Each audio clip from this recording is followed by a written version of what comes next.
皆さんこんにちは、なぎさです。私は現在カナダバンクーバーの大学で留学しているのですが、今回コロナの影響で日本に一時帰国しています。大学はすべてオンラインの授業になって家からパソコンで授業を受けている状況です。今回の動画ではこのパンデミック中学校に行けない中、カナダの大学生がどんな風に家でオンラインで学習を進めているのかっていうことについて紹介したいと思います。グループワークとか勉強に、便利なソフトだったりっていうのも紹介したいと思うので、ぜひ参考にしてください。はい、まずカナダのほとんどの大学ではオンラインポータルっていうものがあります。私の学校のはこんな見た目で、この下の部分に自分の取っているクラスっていうのが表示されます。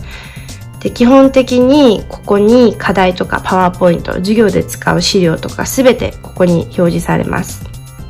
で、教授にもよるんですが、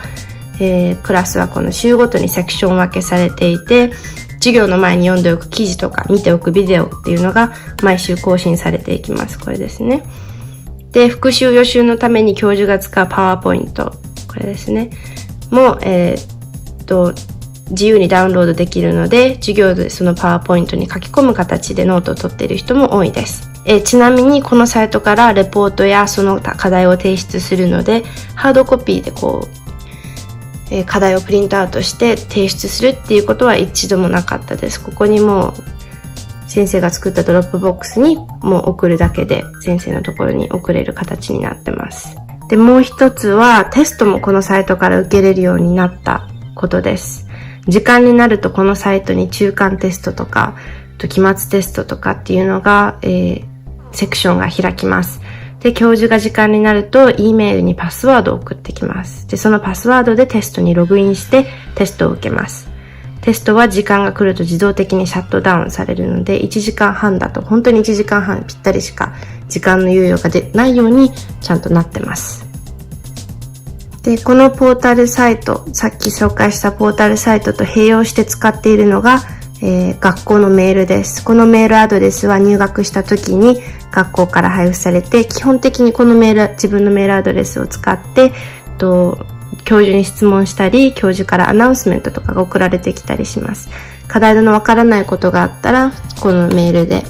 自分の教授に質問するっていうことが多いです。次なんですけど、3月下旬からオンラインクラスになって必要不可欠になったのがこのマイクロソフトチームっていうソフトです。先生からさっきのメールでリンクが送られてきてですね。で、ここにそのリンクを押せばこのチームに入れるようになってます。クラスごとにチームが作られていて、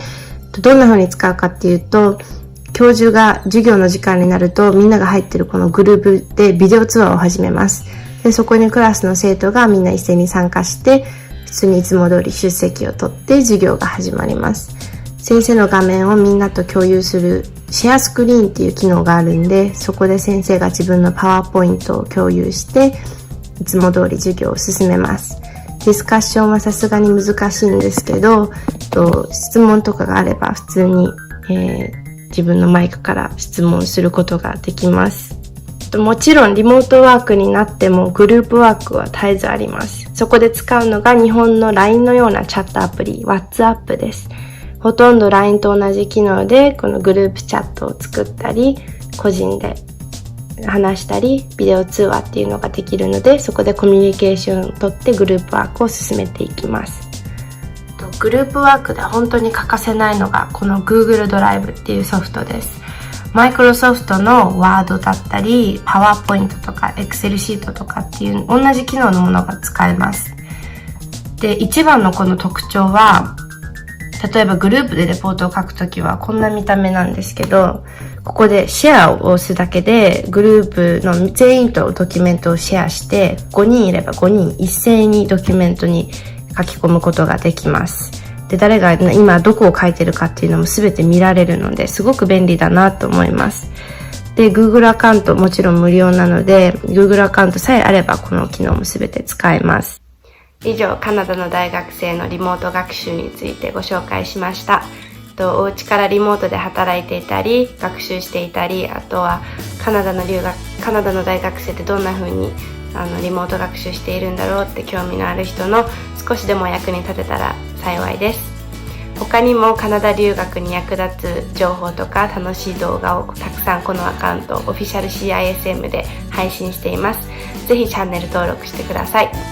私たちのホームページ mycism.com、 これは英語版で mycism.com/jp、 こちら日本語版でも留学に役立つ情報をたくさん掲載しています。